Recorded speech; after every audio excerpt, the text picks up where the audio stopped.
there are other systems of classifications are there, like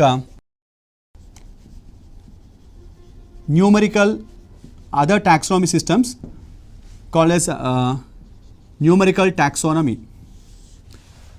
Okay, here when we are evaluating the characters or analyzing the characters of the plants for classification, mathematical and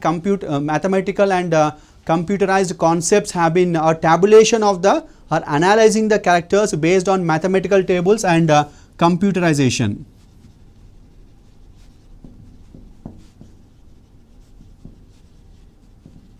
So, analyzing the characters based on mathematics and computer knowledge is called as a numerical taxonomy. So, actually this concept was started by Adams and scientists.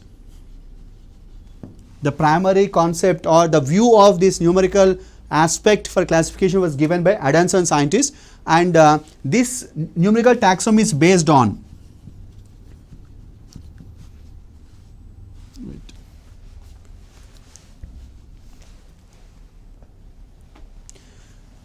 it is based on Neo-Adamson principle.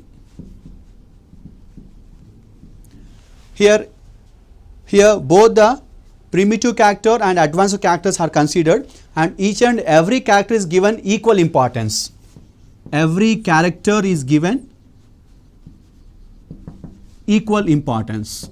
So, when it is done so, what happens? More number of hundreds of characters are evaluated by using the mathematical tabulations and computer aspects. So, in this one each and every character is given some number and sign or symbol is given. So, like plus sign is used and minus sign, and this type of signs where the character is not present in that group. Likewise, various concepts of mathematics have been used for classification, so we call it as a numerical taxonomy.